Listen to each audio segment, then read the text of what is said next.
حضرت عبداللہ ذوالبجادین یہ ایک نیک صحابی تھے، اللہ رب العزت سے محبت تھی، ایسی محبت تھی کہ دنیا اس کی کوئی مثال نہیں پیش کر سکتا۔ حضرت عبداللہ ذوالبجادین مدینہ کے ایک اطراف میں اپنی زندگی گزار رہی تھی، ان کا اپنا گھر تھا۔ دوستوں سے معلوم ہوا کہ مدینہ طیبہ میں حضور صلی اللہ علیہ وسلم ایک پیغمبر آئے ہیں، تو اس کے دل میں یہ تمنا ہوئی کہ میں حضور صلی اللہ علیہ وسلم کے پاس جاتا ہو، تو وہ فوراً چلا گیا، حضور صلی اللہ علیہ وسلم کی خدمت میں حاضر ہوا۔ اس نے چوری چپ کے کلمہ پڑھ لیا، مسلمان ہو گئے۔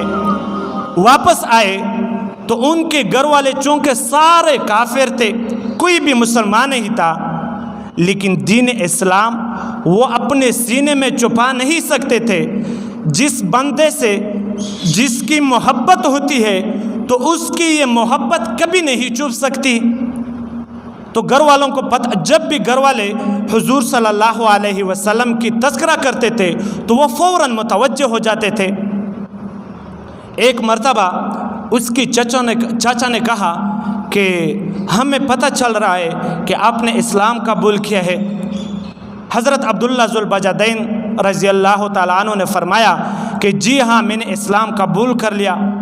تو اس کے چچا نے کہا کہ اب آپ کے سامنے دو راستے ہیں، یا آپ اس گھر سے نکل جائے یا آپ واپس ہمارے دین پہ آ جائے، دو راستے ہیں، ان دو راستوں میں سے ایک راستہ آپ کو اختیار کرنا پڑے گا۔ حضرت عبداللہ ذوالبجادین نے فرمایا کہ اب میں نے جس کے ساتھ اپنا سودا کیا ہے اب میں اس کی طرف جاؤں گا۔ اپنے والد نے، اس چچا نے اس کو مارا پیٹا اور اس کی جسم سے کپڑے نکالے اور گھر سے باہر دھتکارا نکال دیا دھکے دے دے کے۔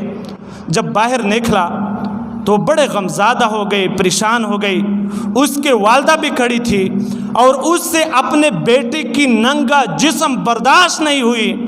اس نے اپنی چادر کو اٹھایا اور اس کو دو ٹکڑے کر دیا اور اپنے بیٹے کی طرف پھینک دیا کہ اے بیٹے، اس پہ اپنے فرض کو چھپا لے اور ایک چادر اپنے اوپر لے لے۔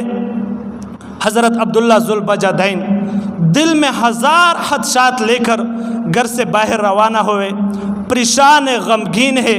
سارے خاندان والوں نے ان کے ساتھ اپنا تعلق ختم کر دیا۔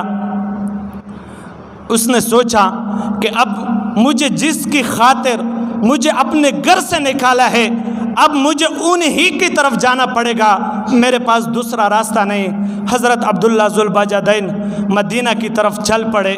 رات کا وقت تھا، پوری رات سفر کیا۔ صبح حضور صلی اللہ علیہ وسلم کی خدمت میں حاضر ہوا۔ حضور صلی اللہ علیہ وسلم نے دور سے دیکھا، حضرت عبداللہ ذوالبجادین کو دیکھا، حضور صلی اللہ علیہ وسلم کی چہرے پہ خوشی نظر آ رہی تھی۔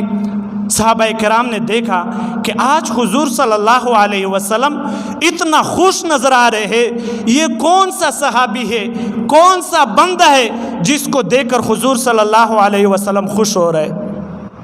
حضرت عبداللہ ذوالبجادین حضور کی خدمت میں حاضر ہوا، عرض کیا اے اللہ کے نبی، میرا اور کوئی خاندان نہیں رہا، کوئی تعلق والا نہیں رہا، میں ابھی آپ کے قدم میں آیا ہوں، آپ کی قدم میں میں اپنی ساری زندگی گزاروں گا۔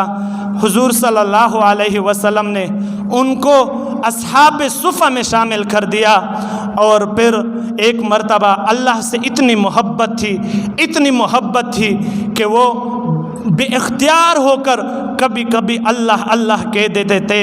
ایک مرتبہ مسجد نبوی کی دروازے پہ بیٹھے تھے، زور سے اللہ اللہ کہہ دیا۔ حضرت عمر رضی اللہ تعالیٰ عنہ نے سنا اور ان کے پاس گیا کہ آپ مسجد نبوی میں بیٹھ کے، دروازے پہ بیٹھ کے بے ادبی کر رہے ہو، اتنا زور زور سے اللہ اللہ کیوں کہہ رہے ہو؟ تو اس نے حضور صلی اللہ علیہ وسلم نے فرمایا اے عمر، اس کو چھوڑ دو، ان کا واقعی اخلاص سے کر رہا ہے، ان کو اللہ رب العزت سے محبت ہے۔ وقت گزرتا گیا، ایک مرتبہ ایک غزوے میں حضور صلی اللہ علیہ وسلم نے اس کو بھیجا۔ غزوے میں جا رہے تھے، راستے میں شدید بخار ہو گیا، بہت بخار ہو گیا، موت کے قریب ہو گئے۔ حضرات صحابہ کرام حضور صلی اللہ علیہ وسلم کے پاس تشریف لائے، عرض کیا اے اللہ کے نبی، حضرت عبداللہ ذوالبجدین کو بیمار ہو گیا، آخری لمحات، آخری سانس ان کا چل رہا ہے، آپ آئے اور ان کی تیمارداری کے لیے۔ حضور صلی اللہ علیہ وسلم، حضرت ابوبکر صدیق رضی اللہ تعالیٰ عنہ دونوں آئے۔ حضور صلی اللہ علیہ وسلم نے حضرت عبداللہ ذوالبجدین کا